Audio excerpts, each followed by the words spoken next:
District contractor union president 50% commission ಕೊಡಬೇಕಾಗ್ಲತ್ತ ನಮಗೆ LOC ತರಬೇಕಾದ್ರೆ ಭ್ರಷ್ಟಾಚಾರ ಮಿತಿ ಮೀರಿದ 40 BJP 50 ಕಾಂಗ್ರೆಸ್ ಅಂತ ಇಲ್ಲ ನನ್ನ ಇಲಾಖೆದು ನಾ ಮಾತಾ ಹೇಳಬಲ್ಲೆ. ನಮ್ಮ ಇಲಾಖೆ ಈಗಾಗಲೇ ಸರ್ಟಿಫಿಕೇಟ್ ಕೊಟ್ಟಿದ್ದಾರೆ ಅವರು, ಇಂದಿನ ಅಧ್ಯಕ್ಷರು ಈಗಿನವ್ರು ಕೊಟ್ಟಿದ್ದಾರೆ. ನಮ್ಮ ಇಲಾಖೆಯಲ್ಲಿ ಸರಿ ಇದೆ, ಅದು ಯಾವ್ದು ಹೇಳ್ಯಾರ ನನಗೆ ಗೊತ್ತಿಲ್ಲ. ಕುಮಾರಸ್ವಾಮಿ ಕೂಡ ಇವತ್ತು 60% ಅದು ಹೆಂಗೆ ಯಾವ್ದು ಹೇಳಿದ್ರೆ ಗಾಳಿಯಲ್ಲಿ ಹೇಳಿದ್ರೆ ಹೆಂಗ್ರೆ?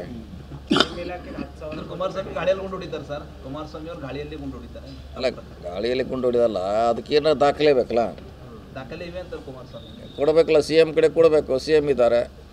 ವರ್ಷ ಕಮಿಷನ್ ನೀವು ಕೊಟ್ಟಿಲ್ಲ ಸರ್ ದಾಖಲೆ ಅವರಿಗೆ. CM ನಾವು ಕೊಟ್ಟಿಲ್ಲ, ಕಾಂಟ್ರಾಕ್ಟರ್ ಅಸೋಸಿಯೇಷನ್ ಅವ್ರು ಕೊಟ್ಟಿರು, ನಾವು ಕೊಟ್ಟಿಲ್ಲ. ಕಾಂಟ್ರಾಕ್ಟರ್ ಅಸೋಸಿಯೇಷನ್ ಆರೋಪ ಮಾಡಿದರು 40% ಸರ್ಕಾರ ಅಂತ.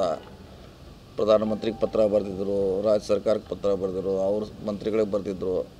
ಸೊ ಆ ರೀತಿ ಆಗಿದೆ. ಇಲ್ಲೇನು ಕುಮಾರಸ್ವಾಮಿ ಮತ್ತು ಯಾರು ಅವರೊಬ್ಬರಲ್ಲ, ಭಾಳಷ್ಟು ಜನ ಮಾಡ್ತಾರೆ ಆರೋಪ. CM ಅವ್ರಿಗೆ ತೋರಿಸ್ಬೋದು, ಯಾಕಂದ್ರೆ ಅವರೇ ಅಥಾರಿಟಿ ಅದಕ್ಕೆ. ಇಲ್ಲ ಸಾರಿ, ನೀವು ಅದನ್ನು ಮತ್ತೆ ಹೋಗಿ ಜೋಡಿಸಿ ಅವ್ರು ನೀವು ಕೇಳಿ ಮತ್ತು ಅವ್ರು ನಮ್ಮ ಮ್ಯಾಗ ಆರೋಪ ಮಾಡಿ. ಇಲ್ಲ ಸಾರಿ, ಅದನ್ನು ಹಿಂದೆ ತಕ್ಕೊಂಡಿದ್ವಿ, ಬಿಟ್ಬಿಡಿ. ಮತ್ತು ಇನ್ನು ಅವ್ರು ಕೇಳಿ ಅವ್ರು 10 ಹೇಳೋದು, ನಾ 10 ಹೇಳೋದು, ಮತ್ತು ಇದೇ ಒಂದು ವಾರ ಹೋಗಬಾರ್ದು. ಸಾರಿ.